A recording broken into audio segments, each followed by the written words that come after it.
Ooh, here's a popular question that we often hear a lot in the industry. Is flying for everyone? Okay, so it's not a difficult question as much as it is I keep thinking it's almost an impossible question. It's like asking, is walking for everyone? Like, is walking for all babies? It's a difficult / impossible question to answer. And the reason is, on the one hand, it is for everyone.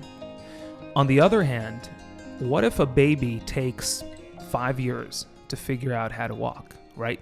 It's difficult in those 5 years to watch that baby struggle and to say walking is for them, right? Maybe they have a condition, right? So it's a tough one. But that being said, right, I'll start with that. That being said, is flying for everyone? I have always been and still very much am. And again, I'm talking as someone who I do this for a living. I sit next to people for months at a time and I watch them progress and become safe, competent pilots.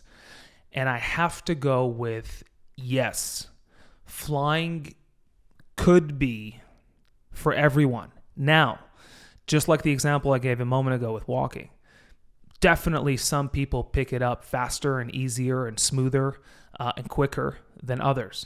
There's no question about that. It's just like with anything else in life. I always equate flying to learning a new language.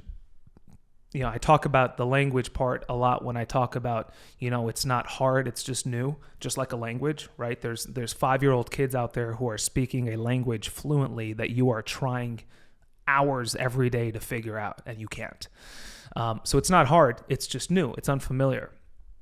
And flying is very much like learning a new language. Is learning a new language for everyone? Sure. Why not? Absolutely. Will some pick it up faster than others? Absolutely.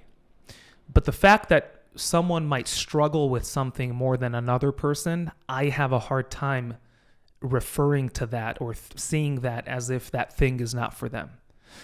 Now, all that said,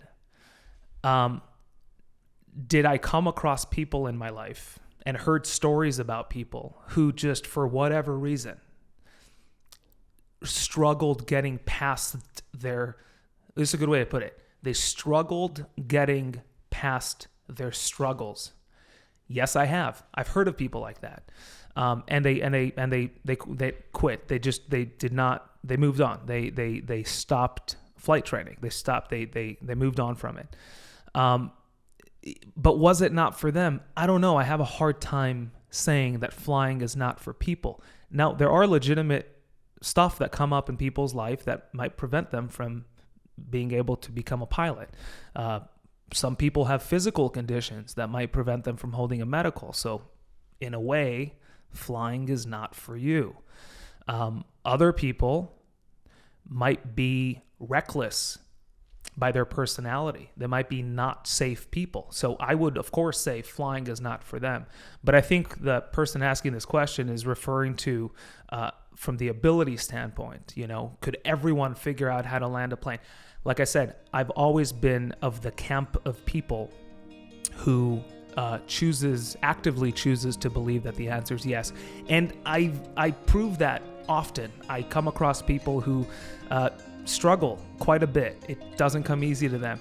And at some point we figure it out. And so this point I'm making, the answer I have, that yes, it is for everyone, has been proven over and over again. And I've seen it happen. I've done it with people. So I do believe it is for everyone, unless, of course, like I said, there's conditions or things or stuff that come up in people's lives which might not, allow them the time that this commitment takes. But generally speaking, to answer your question, is flying for everyone? It is for everyone, yes.